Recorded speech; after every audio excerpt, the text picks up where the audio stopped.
കേരളത്തിലെ ജനങ്ങളെ സ്നേഹിക്കുന്ന, കേരളത്തിലെ ജനങ്ങൾക്ക് വേണ്ടി പ്രവർത്തിക്കുന്ന ഒരു ഗവൺമെൻറ്റാണ്, ഒരു സർക്കാരാണ് കേരളത്തിൽ ഉള്ളതെങ്കിൽ എന്തു ചെയ്യണം?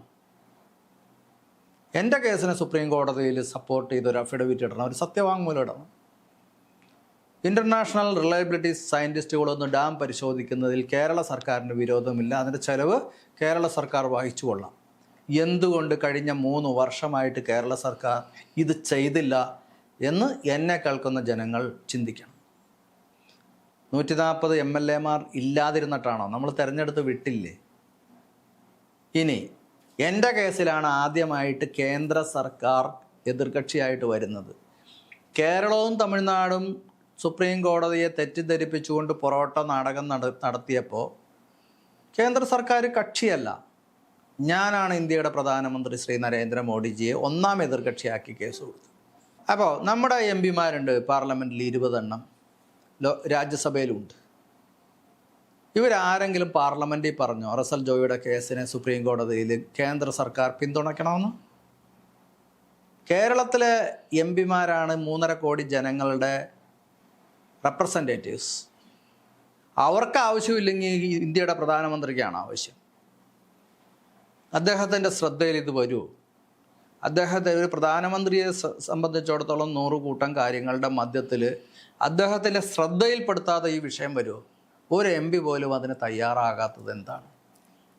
20 MP-മാർ ലോകസഭയിലും അതിലേറെ രാജ്യസഭയിലും കുറേ MP-മാരുണ്ട്. ഇവരാരും എന്താ തയ്യാറാകാത്തത്? ഇവർക്കാർക്കും കേരളം വേണ്ടേ? നമ്മുടെ ജീവൻ ഇവരൊരു പ്രസക്തിയും കൽപ്പിക്കാത്തത് എന്തുകൊണ്ടാണ്?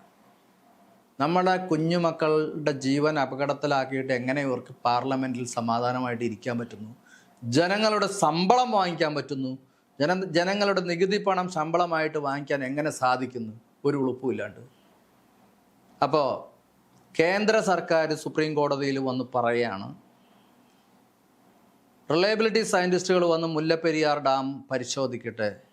സദേൺ നേവൽ കമാൻഡ് ഇതിൻ്റെ അടിയിലുണ്ട്, എയർപോർട്ട് ഇതിൻ്റെ അടിയിലുണ്ട്, നേവൽ ആർമമെൻറ്റ് ഡിപ്പോ ഇതിൻ്റെ അടിയിലുണ്ട്, സുരക്ഷയെ ബാധിക്കുന്ന എല്ലാ സ്ഥാപനങ്ങളും ഇതിൻ്റെ അടിയിലുണ്ട്. അതുകൊണ്ട് കേന്ദ്ര സർക്കാർ വന്ന് സുപ്രീം കോടതിയിൽ പറയട്ടെ, ഇൻ്റർനാഷണൽ റിലയബിലിറ്റി സയൻറ്റിസ്റ്റുകൾ വന്ന് ഡാം പരിശോധിക്കണം. അവരെക്കാൾ വലിയ ഒരു ഏജൻസി ലോകത്ത് തന്നെ ഇല്ല ഡാം പരിശോധിക്കാൻ. ഡാം എഞ്ചിനീയറിംഗ് എന്ന് പറയുന്നത് എല്ലാവരും വിചാരിക്കുന്ന പോലെ സിവിൽ എഞ്ചിനീയറിംഗ് അല്ല.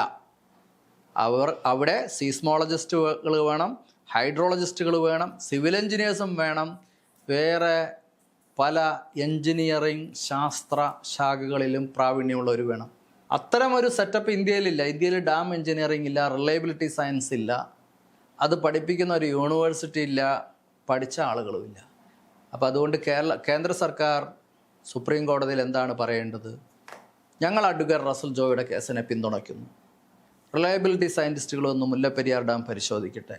അതിൻ്റെ necessary expense government of Kerala bear ചെയ്യുന്നതായിരിക്കും. മുല്ലപ്പെരിയാർ ഡാം കേസ് തീർന്നു. ഒരു സർക്കാർ അങ്ങനെ വന്ന് പറഞ്ഞാൽ സുപ്രീം കോടതിക്ക് പിന്നെ റോളില്ല. സർക്കാർ എന്താണോ പറഞ്ഞത് അത് അംഗീകരിച്ച് ഉത്തരവ് പാസ്സാക്കാമെന്ന് മാത്രമേ ഉള്ളൂ. അത്ര സിമ്പിളാക്കി, ഗഹനമായൊരു വിഷയത്തെ ഞാൻ അത്ര സിമ്പിളാക്കി ബഹുമാനപ്പെട്ട സുപ്രീം കോടതിയിൽ സമർപ്പിച്ചിട്ടുണ്ട്. കഴിഞ്ഞ 8-ാം തീയതി